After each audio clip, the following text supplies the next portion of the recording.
If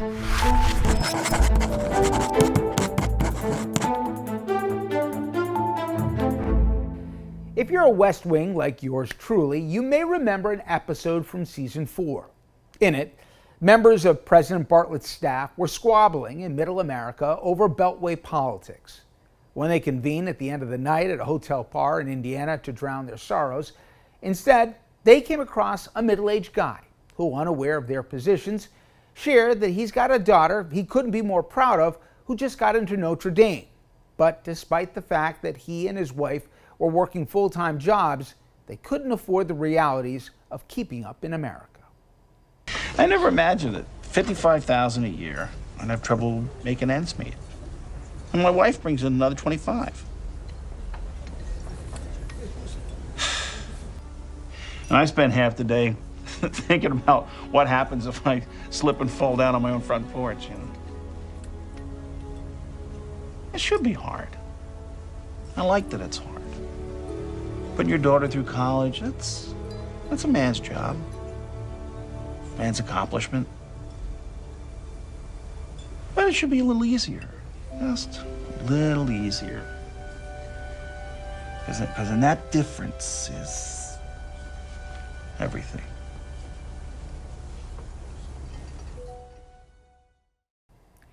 This scene came to mind when I came across a moving open letter from a farmer in Virginia who, despite doing all the right things, was falling behind and worried what a present and future made even more difficult in the past 6 months would mean for making things sustainable for his family.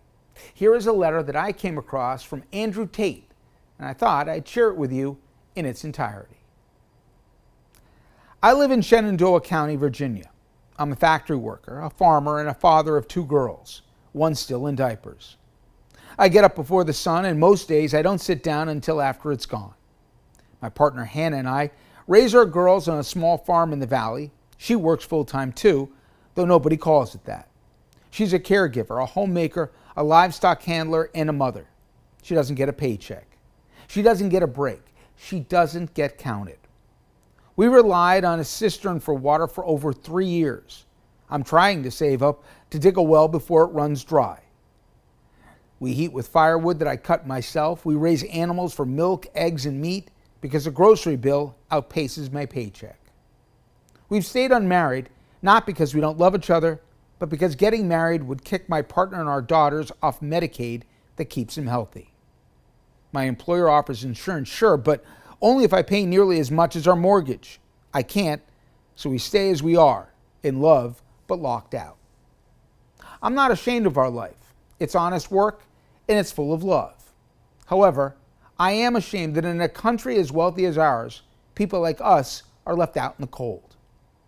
When the so-called Big Beautiful Bill passed, it was marketed as a win for working Americans. From where I stand, it looks like the opposite. Cuts to Medicaid, reduced support for struggling families, and a ballooning deficit that somehow still leaves us more exposed than before. You could dress it up however you want, but if it leaves working families behind, it's not serving we the people. This bill, like so many before it, rewards the already powerful while punishing the people who hold up the economy in invisible ways.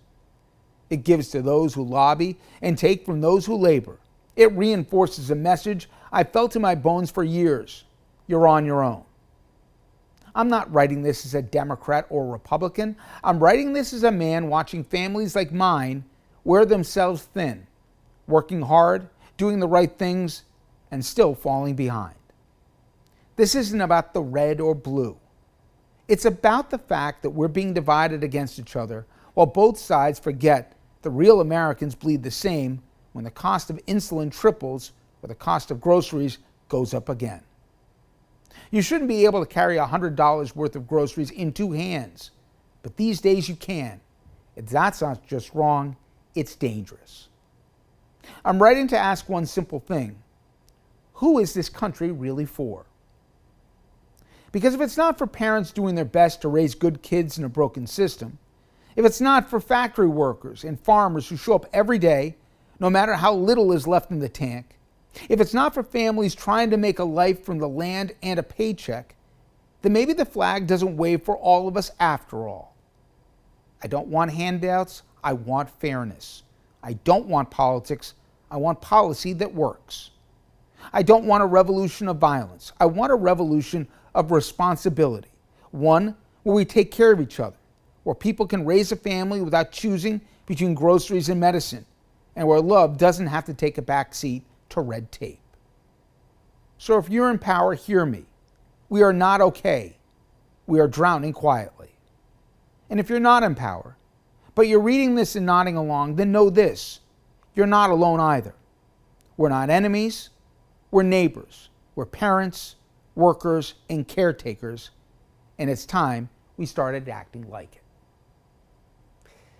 You know, the feeling of abandonment for the backbone of this country is very real, as he so powerfully wrote.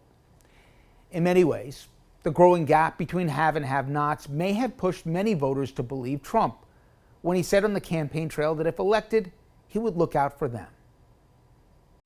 The forgotten men and women of America will never, ever be forgotten again. You were forgotten.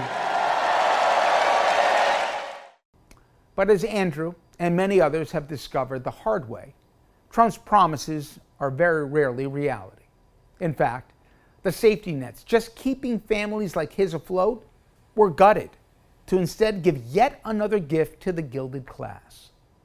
This latest betrayal isn't just disappointing, it may be the straw that breaks the backs of the very people we should be looking out for the most.